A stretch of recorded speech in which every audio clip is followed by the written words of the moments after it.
To support the UnYoked podcast and to help others, please subscribe and rate right now. And if this resource is helpful, please tell a friend. Now, let's get started. The UnYoked podcast, navigating the pain, process, and possibilities after a Christian divorce. Welcome to the UnYoked podcast, Season 2. Why are we having a Season 2? Because we only said we're going to have a Season 1. But as I created the 17 episodes of the podcast, thinking it was just going to be a closed podcast, I spoke with a lot of different people who were like, oh, it'd be so much better if you just had a conversation going in a different perspective. Well, a friend of mine, Carrie Vitt, she kept telling me like, hey, you really need a good Christian woman's perspective, because there are things I actually agreed on, I would have doubled down on, or things I literally disagreed on. So I thought, that's pretty wise. So before I was going to write a book about this, and it was really complicated to have co-hosts. But at this point, it's not because the books are going to be written from the original. And at this point, it's time to have deeper conversations on each of our topic and each of our episodes. So welcome to the podcast, Carrie. So glad you're here. Thank you. All right. Thanks for having me. So I want people to get a chance to know who you are, because I thought it's not fair to bring people in and then like, who's this girl talking? Like, well, what's she all about? Sure. And what makes her? Right. I've always said I'm not qualified to do a divorce podcast. Oh, I'm not either. Right. Who is? Nobody. Yeah. When somebody says they're a divorce expert, I'm like, I don't even know what that means. Right. Yeah. So, but the fact that I've been through a divorce makes me more qualified than somebody who hasn't. Totally. Right. And so I guess the fact, I want to talk to you about your divorce, but before that, tell me who you are, like personally, like what are you are professionally? I know, but let the listeners know, like, who are you and what do you do with your day? Yeah. And that you're taking time out to do this. Yes. Yeah. Well, I'm Carrie Korem Vitt. That's right. I'm slowly transitioning back to my maiden name, which I'm excited about. And yeah, I'm a functional nutritionist and a food and health writer. So that's been like my background for a long time. I also have 2 daughters. They are college age. And I've written cookbooks. I specialize in working with women and some men with thyroid disease, autoimmunity, hormone imbalance, things like that. So yeah, you're being modest because you have an impressive resume.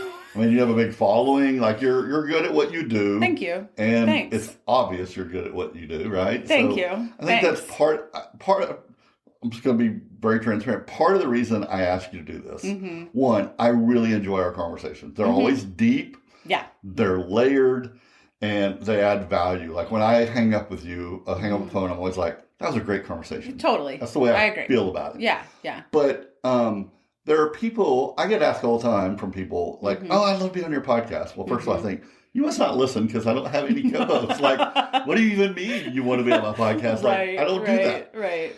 But secondarily, it's like everybody thinks they're funny until you stand in front of a room with a microphone and you're supposed to make people laugh. Sure. Being on camera and being in front of a microphone is actually hard work. And you're good at it. So, thank you. Yeah, that was another consideration I had. It's like, you have experience, you're well-spoken, you're smart, and quite frankly, you're spiritually matured. I feel like I'm blowing smoke, but I mean that. Thank you. I appreciate that. I can hear it in you. Yeah. And I'm going to tell you the last thing, and then we're going to get back to you, because this is all setting the table. I'm letting you know this, I'm letting the audience know it. But the reality is, when I think about who I could have asked or who could have invited, part of it is I want somebody who cares. I've been asked for people to be on the podcast, and I'm like, I'm not sure if that's not self-serving, or they think they'll be funny, or oh, I'm funny, or I have tons of great stories. Right. Okay, but do you care? And I think you care about the listener, which is why that's why you kept telling me, I think you need another perspective, because you care about the listener. Totally. That's literally the only reason I'm here. Yeah, that's what, I don't doubt that. I don't doubt that. All right. So let's talk about this. Yeah. You stick to your lane on your channel. Thyroid. Thyroid. Food. Yeah. You're a pretty closed network person. You don't personalize your content Not that really, much. Not much. Yeah. I mean, people know I have daughters. Right. Yeah. And here you are on a divorce podcast. Right. Right. And so I told you I was going to honor whatever circle or boundary you want to put on this. Yeah.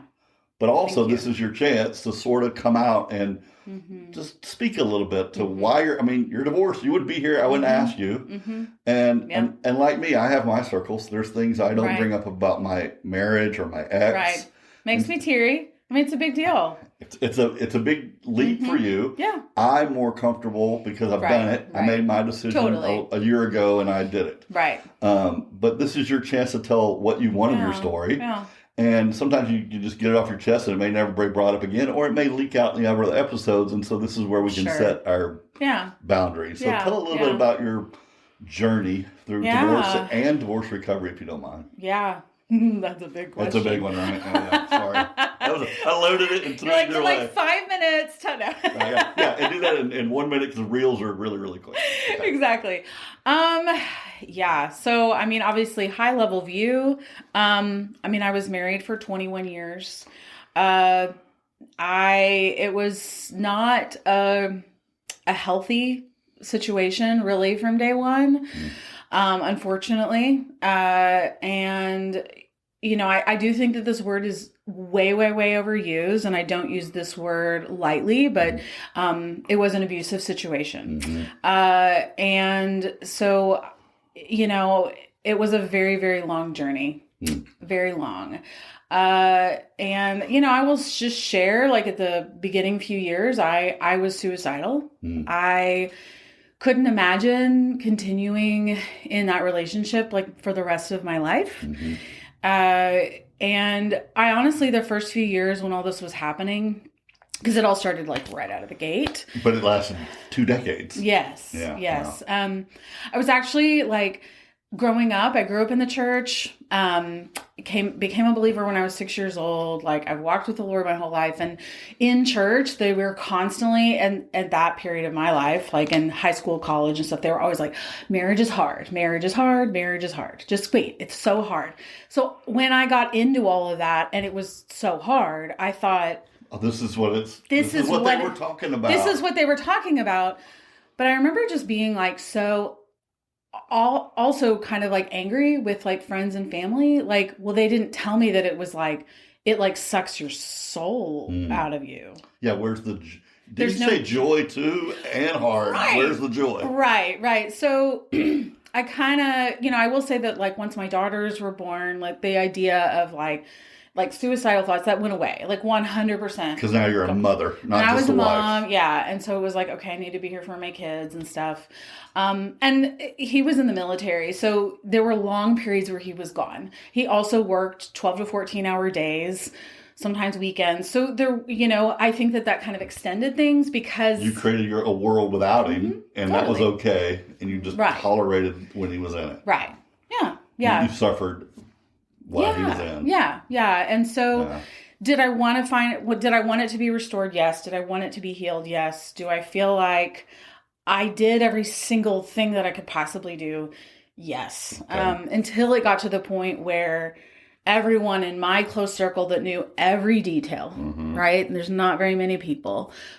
But when they all got to the point where they were like, Carrie, it's time. Now it's time. Yeah. That's when I decided like, oh, okay, I need to do this for me, because I was, it was destroying me. Yeah. It really was. Yeah. And I will say too, like I bought into the lie that if I just become someone else, if I'm just not Carrie, if I just try and like say the right things and do the right things and whatever it is, that then then he will love me, then he'll want me, then this will all be okay one day. Right. And that was a lie that I bought into. You feel like it's a carrot that's not catchable.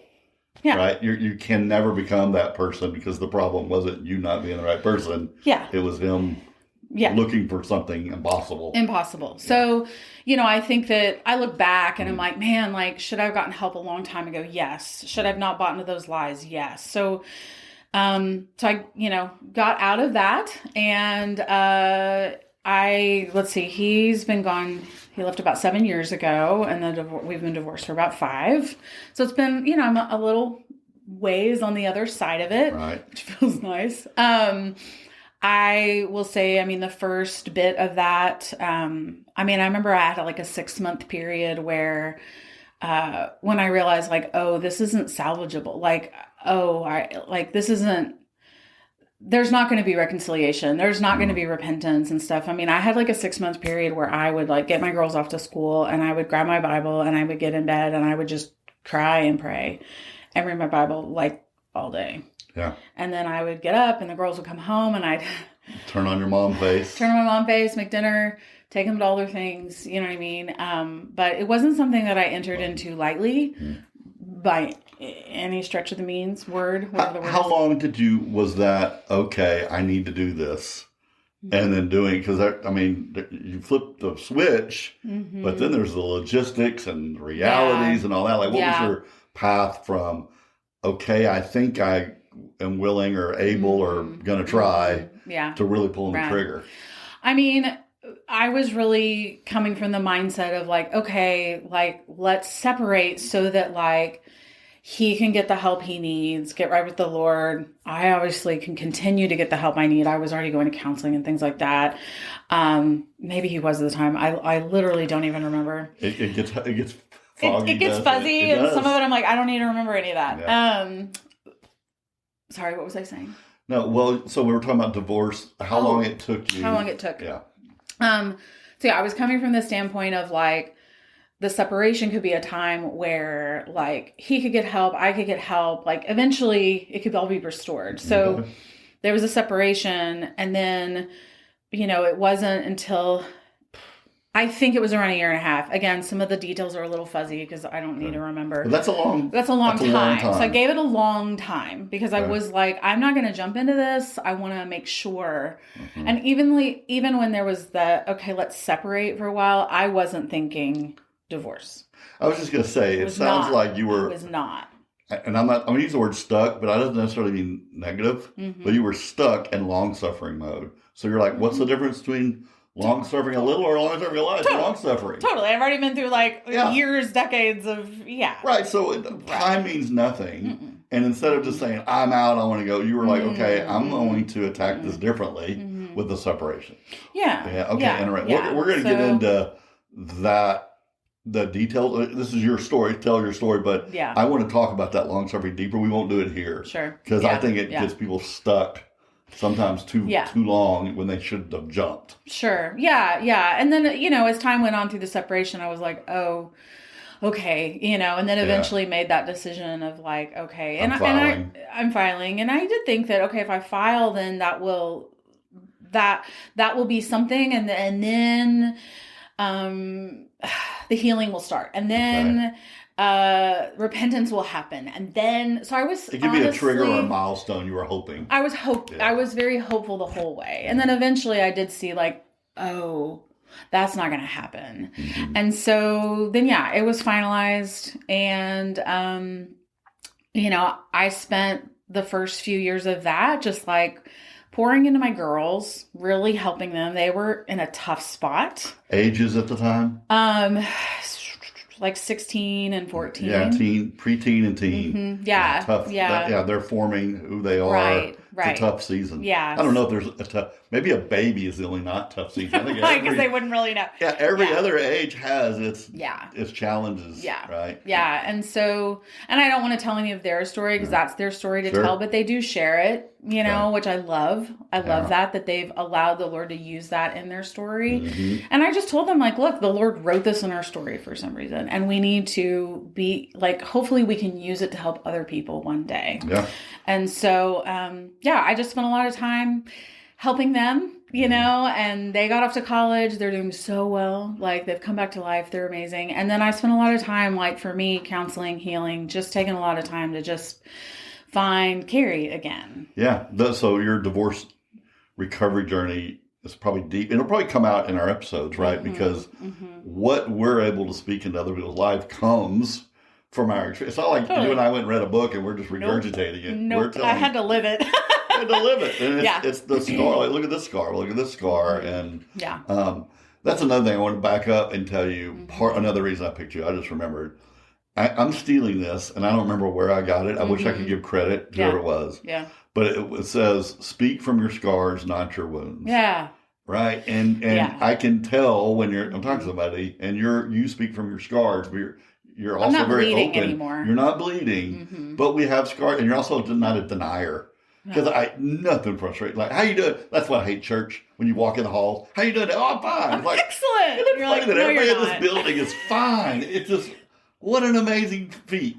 Y'all are all liars because you're not. Right. And when we're able to admit, like, I'm having a tough day or whatever, well, that's speaking from your scars. Totally. Doesn't mean you're walking around griping all the time, but we're real. Let's be real. Let's be real. Totally. Oh, so can I, because I think that we can have a big discussion about recovery itself. And part of that, once again, will come out in the episodes.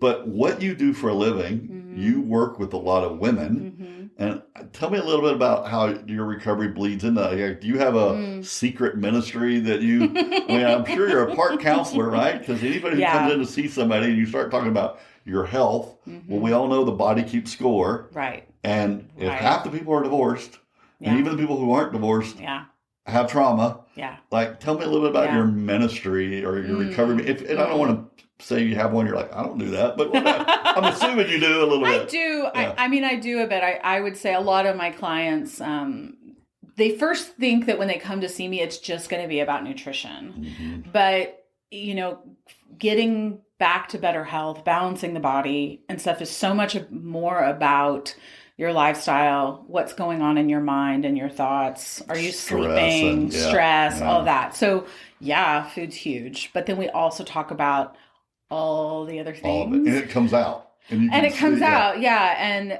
so many of my clients have said, I love coming because it's almost like a therapy session. Now, I don't cross those boundaries of like trying to act like a therapist or anything like that. Tell me about your childhood. Yeah, no. Take a B12. Yeah, exactly. But sometimes I will say like, hey, was there a lot of stress when you were growing up? And if there was, then I'm like, okay, like, could you maybe see how that stress kind of led into some digestive issues and stuff to help put the pieces together? But I will say that like a lot of, especially with women, a lot of hormone imbalance, thyroid imbalance, stuff like that is from stress, is from emotional stress, traumas, different things that people have walked through. And so I do see how the Lord has used that. Like I've gone through so many things. And so that now allows me to be able to speak from personal experience and just speak from a heart of like, hey, I care about you. And like, you don't have to tell me your story, but like, we can talk about little bits and I can give you some things that might be helpful. Yeah. No, I love this. So that's been really, really great. And where I work, it's a wellness collective and we're all believers. So the clients coming in, they know that like, they make a little Jesus. Yeah. I'm going to talk about Jesus. Yeah. Well, you have the lens of, it's okay. I'm going to ask you a question that's going to lead to the second question. When you said yes to doing this, and you just admitted part of it is because, or the ace of spades is because you care about women and you care about truth. Yeah. What I was going to ask you, I still am, what lens are you going to have on while you speak? Like, what is your demographic? What tone are you going to bring to this? I'm very curious. And then the second question is like, why do you feel like this is going to widen your net of influence? Meaning you talk to women one-on-one now, but is this an opportunity to take that voice to a wider, like, just tell me a little bit about what mindset you have of coming in on this. I mean, I think it's rare to hear someone talk about divorce from a Christian perspective because we're not supposed to get divorced, right? Like we're not supposed to be. That's the perspective. Is don't get divorced. Well, that's the Christian line. Yeah. And I mean, it's horrible. I would never recommend it for anybody. I hated it. I still hate it. But like, here I am. Right. Yes. Now what? Now what? Yeah. Where's the now what in church? Yeah. And, there were, I think just one or two women, one that's like a personal friend that I like heard her share her personal story when she was ready. About divorce and having to walk through that. And I found it so encouraging. And so my heart is really, I just want to encourage, and if anybody is going through all of these things right now, know that there can be a light at the end of the tunnel. And I'm not saying that is that you get divorced, right? I hope that you don't. I don't want you to. But like the days can get better, and there is hope. No matter like what's going on in your life, there is hope because we have the Lord. Yeah, no, I absolutely love that. It's funny. Part of my thought process, or what I've learned from doing this podcast, which I'm assuming you'll learn if you don't already know. So many people I have talked to have told me, "Oh, Todd, I'm so glad you're doing that." He goes, "But I don't need it. I'm way past that." And then they finally listen, and they're like, "Oh, I just broke up with my boyfriend because of something you said.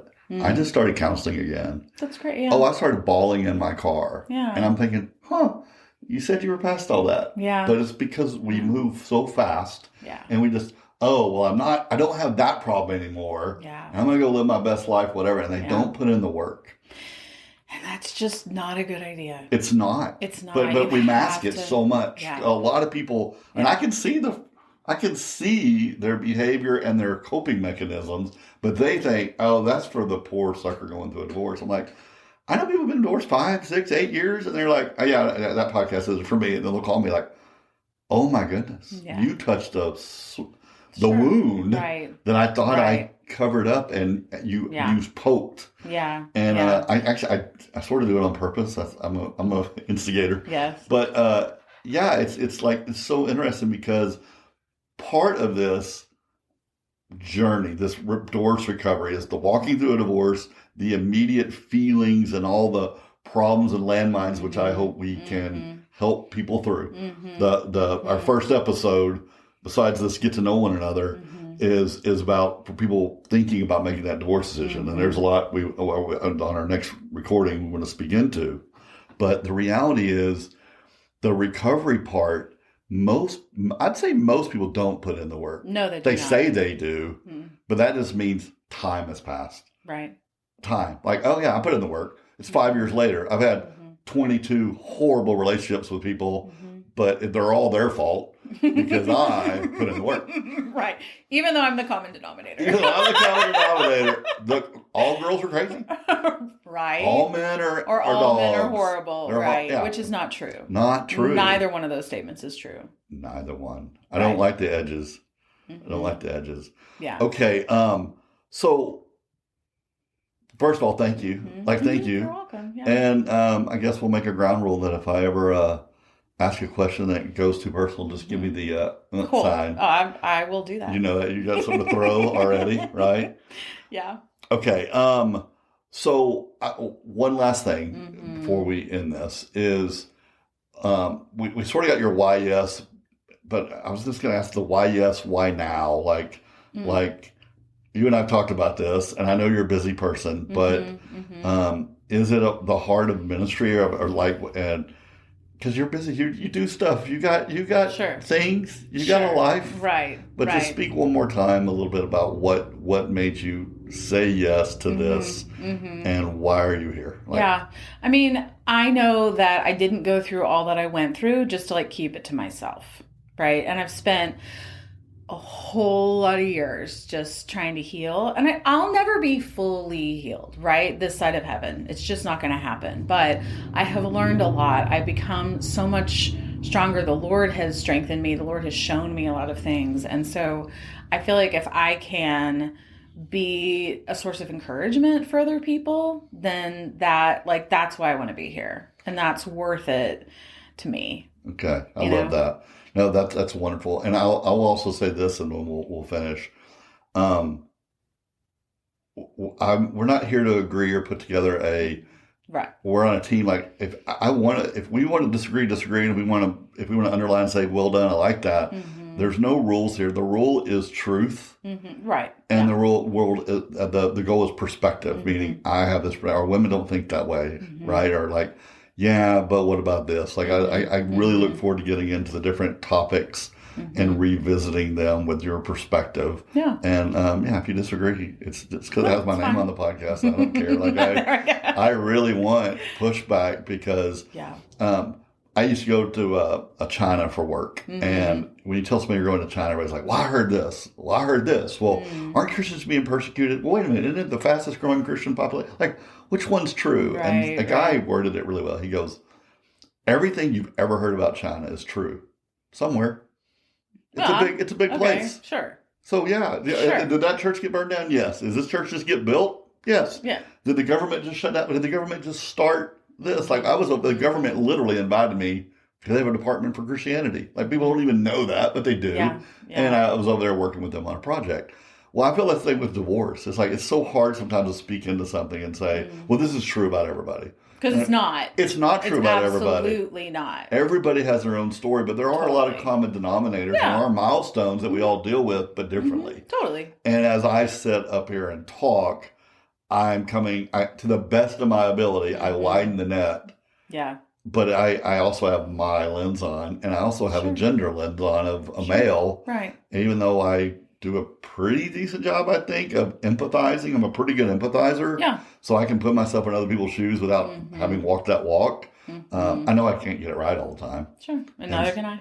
Yeah, right. And so we can argue about whether something's a gender thing, a cultural thing, or it's like, oh, yeah, that may be generally true. Yeah. Yeah, it'll be a fun journey. Totally. All right. Thanks for saying yes. And let's get on to episode 1. Sounds good. Thank you for listening to the UnYoked podcast with me, Todd Turner. This was originally planned to be a limited 17-episode podcast navigating the major milestones after a divorce. Well, the feedback and needs were too great. And now I'm going to dive deeper into each episode, but with a female co-host. We are excited to help further the conversations into divorce recovery and gaining healthy, single legs as a Christian. But would you do us a favor as we prepare our topics and episodes? Please go to toddturner.com/contact and give us feedback on the podcast, specific episodes, topics you wish were addressed. We would love to hear from you. Then, after that, please rate and review this podcast. You might not know how important that is to help grow the popularity and the reach of this resource for thousands of people who need it and don't even know it exists. Rate, subscribe, share, all of it. But let's start with go to toddturner.com/contact and let me hear from you. I read every single email that comes in. Blessing.